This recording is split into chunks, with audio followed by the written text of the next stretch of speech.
নমস্কার। আমরা আলোমুখের পক্ষ থেকে ভারত সরকারের ন্যাশনাল স্কুল অফ ড্রামা যে ভারত রঙ্গম মহোৎসব আয়োজন করে তার 25 বছরের পূর্তিতে ভরতমুনির পঞ্চম বেদের উপরে একটি ছোট্ট পারফরমেন্স করতে চলেছি। নাটক পঞ্চম বেদ শুরু করছি।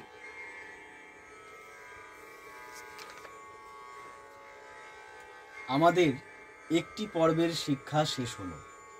মনে রেখো, নাটক এমন এক শাস্ত্র যা জগৎ সংসার, স্বর্গ ও ঈশ্বরের মধ্যে সম্পর্ক স্থাপন করে। আমরা এতদিন বাস্তব ও পরাবাস্তবের সেতুবন্ধন অনুশীলন করেছি। আমাদের মনুষ্য হৃদয়ের মধ্যে যে পবিত্র দৈব সত্তা অন্তর্লীন থাকে তাকে প্রকাশ করার অধ্যাবসায়ই আমাদের মূল লক্ষ্য।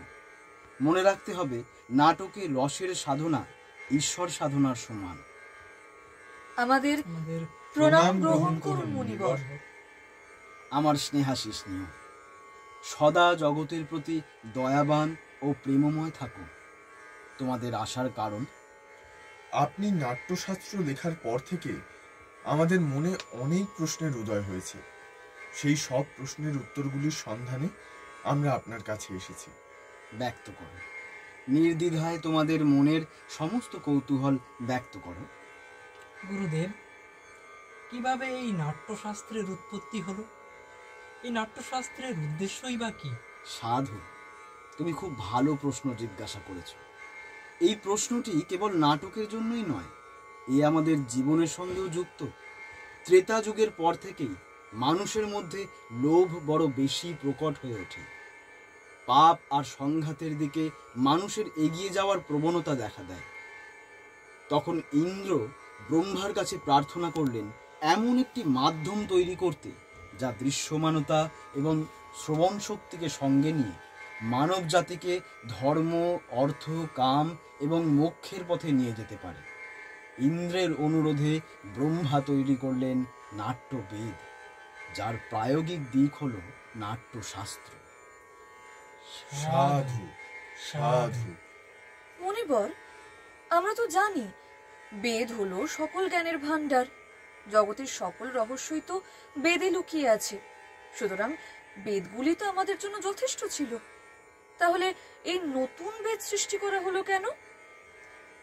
নতুন বেদ সৃষ্টি করা হলো কারণ সমস্ত মানুষকে সব কিছু সহজে বোঝাবার ব্যবস্থা করতে হবে। মনে রাখতে হবে, একমাত্র নাটকের মাধ্যমেই আমরা সাধারণ মানুষকে শিক্ষা এবং ধর্মের পথে এগিয়ে নিয়ে যেতে পারি। তাই এই শুভ উদ্দেশ্য অর্জন করার জন্যই স্বয়ং ব্রহ্মা 4টি বেদকে এক করে নাট্যবেদ রচনা করেন। 4টি বেদকে এক করে নাট্যবেদ রচনা? কিন্তু গুরুদেব, 4টি বেদের তত্ত্ব ও উপাদানগুলি নিয়ে কি করে নাট্যবেদ রচিত হলো? আপনি একটু বিস্তারিত বলুন।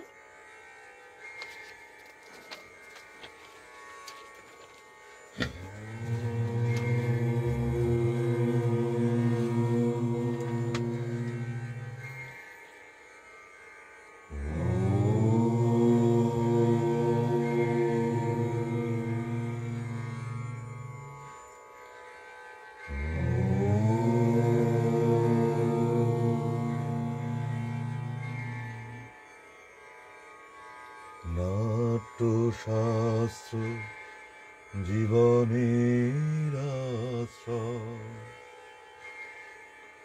নাট্যশাস্ত্র জীবনের আশ্রয়।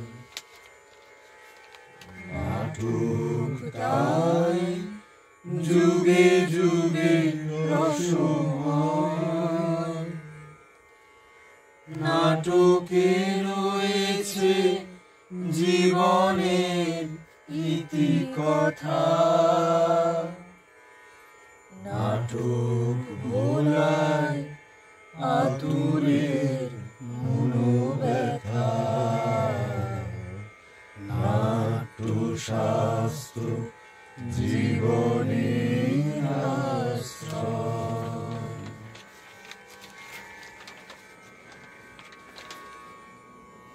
এই যে গান, নাটকে গান এলো সামবেদ থেকে। আর যজুর্বেদ থেকে এলো অভিনয়, অথর্ববেদ থেকে এলো রস। এইভাবে 4টি বেদ থেকেই নাট্যশাস্ত্র তৈরি হয়েছে।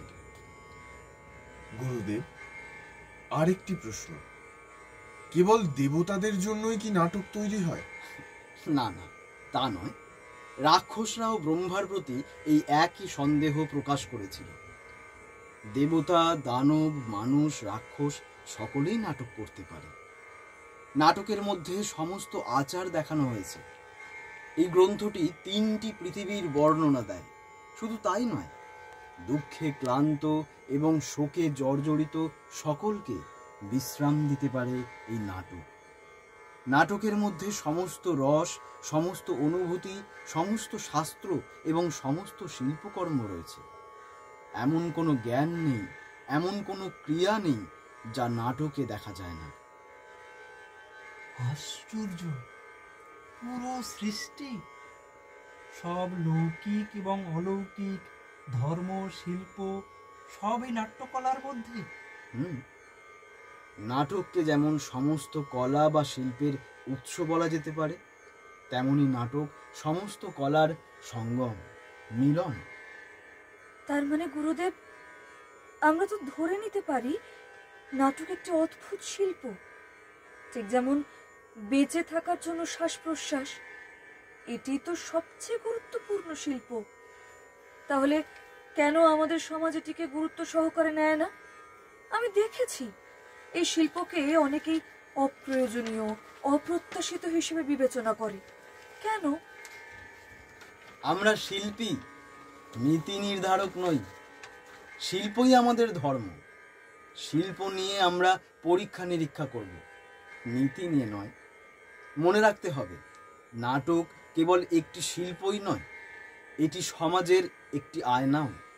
এটি সত্যের পথে, মানবতার পথে মানুষকে এগিয়ে নিয়ে যায়। নাটক বর্ণ, ধর্ম এবং ভৌগোলিক সীমানাকে অবলীলায় অতিক্রম করতে পারে, সমাজের বৈষম্যকে দূর করতে পারে। এই অনুভূতি নিঃসন্দেহে বিশ্বকে একটি আদর্শ বিশ্বে রূপান্তর করতে পারে। যথার্থ। কোনো সন্দেহ নেই যে শিল্প ছাড়া এ সমাজ একটি পশুর সমাজ। বাহ, এই তো তোমরা সব বুঝতে পেরেছো দেখে আমি সন্তুষ্ট হয়েছি। শিল্প হলো সমাজের একটি গুরুত্বপূর্ণ অংশ। শিল্প আর শিল্পীকে সম্মান দেবার জন্যই 5ম বেদ সৃষ্টি করা হয়েছে। আমরা বুঝতে পারলাম 5ম বেদ সমস্ত বেদের জ্ঞান নিয়েই তৈরি।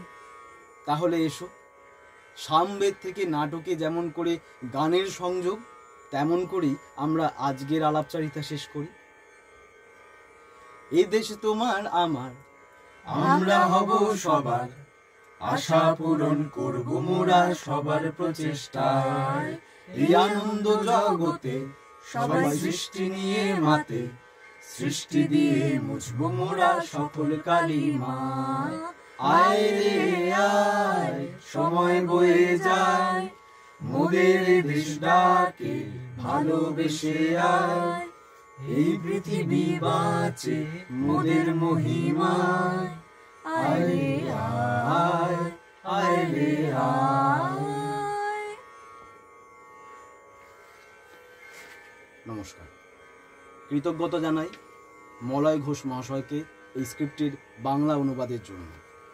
পরিবেশন করলাম আলোমুখের পক্ষ থেকে সন্দীপ, পূর্ণিশা, কৌশিক। জয়।